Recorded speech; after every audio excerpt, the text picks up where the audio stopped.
You're gonna warm up with a few things like flies, a little bit of shoulder movement and stuff, and maybe like a little bit of back exercises, because I like to really warm up my back mid-traps, and it really just sets everything in place and builds like a strong base for you when you're benching or pressing, anything like that.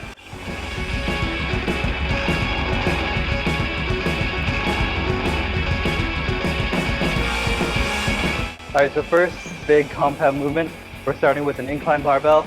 My favorite movement is probably incline dumbbell for chest, but I've been doing that the last few weeks, so we're just kind of switching it up right now. And incline has always just been where I personally feel the best stretch, contraction, mind muscle connection in my chest. So for me, this is the ultimate muscle chest builder, is any incline movement, as opposed to flat, which puts a little more stress on your shoulders and triceps and stuff. So that's personally why I stick to incline all the time. So I'm gonna slap some weight on it. I have not been training for strength at all this off season. I still keep in heavy compound movements where I can. I'm avoiding a lot of squats and going crazy heavy, just because it's starting to take a toll on me. And while I absolutely love training heavy and I implement it where I can, for the fact of longevity in bodybuilding, if you want to do this for a long time, you really can't be pushing 4 rep maxes, 2 rep maxes consistently, especially in your off season when you are strong. It doesn't mean your joints are invincible just because you feel stronger with some more food in your mouth.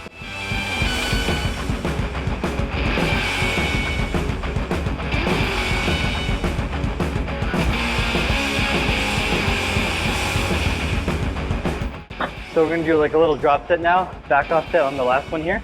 We're going to do 275 to start, and you can see I like having clips on, but I also hate taking them off for a drop set. So I put them on over the 2 plates to keep that secure, and I put the 25 just in front of it. So I'm going to do hopefully 8 to 10 reps at 275, and then I'm just going to throw these off and just trying to rep out 225.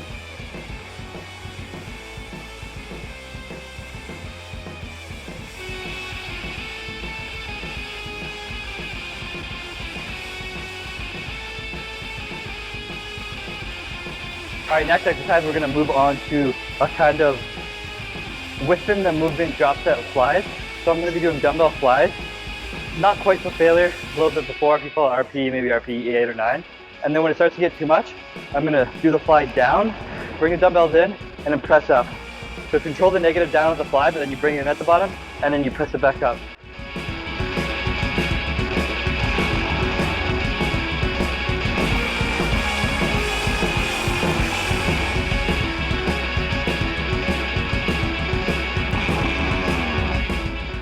Alright, so third real exercise, not really kind of that pec deck at the beginning, but we're moving on to an incline press. Like I said, I love inclines, and it's just the best pressing machine in the gym right now. So typically I'll have a big heavy press movement and then a machine later on.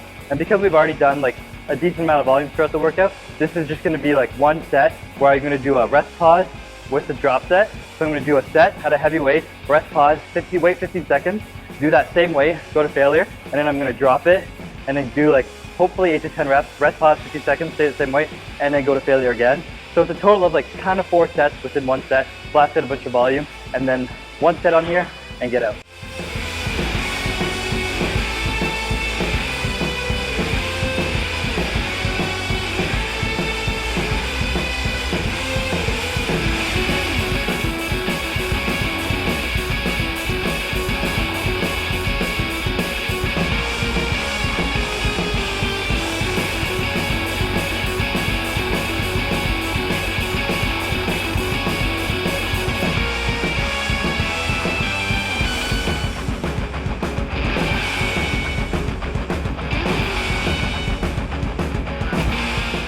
Alright, so we're moving on to the landmine press here. This is something I like to incorporate at the end of my workouts because it's something you can't really go heavier on. It's kind of more of a detail-oriented exercise. Not a lot of heavy weight, but it really focuses on getting a tight squeeze of your inner chest. And just at the end of your workout when you're a little fatigued, you can't move a lot of weight, just really getting that tight squeeze through range of motion you don't normally have. And it's a good thing to throw at the end of the chest set.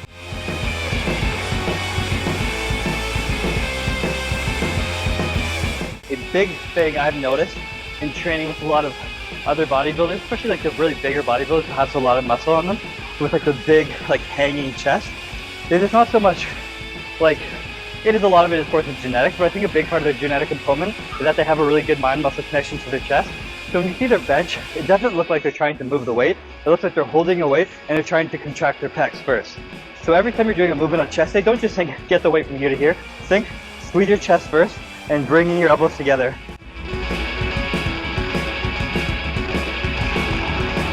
Push up my grip on the last set of that a little bit, if you can fit it out on camera, and honestly felt really good. I was holding it like this and trying to squeeze my hands together a lot, but then on the last like few reps, I actually opened my hand up, so I had to push it together, otherwise the bar would drop, and that just kind of forced you to squeeze your pecs in a little harder, better contraction. So here I am learning on the spot. I'm gonna apply that trick to my next workout. Alright guys, so that's a wrap on today's chest workout. Didn't do a crazy amount of sets throughout the thing, but we tried to do minimal sets with much more intensity in them. So we put in some drop sets, some rest pauses, some little variations within it, like with that fly, and just really trying to get like the most out of the least in these off-season workouts. Trying to push it hard, push some weight, a little bit of volume at the end of the workout, get the blood flowing in the chest, and just trying to get thick. So if you guys liked this video, please subscribe, like the video, and hope you guys enjoyed it.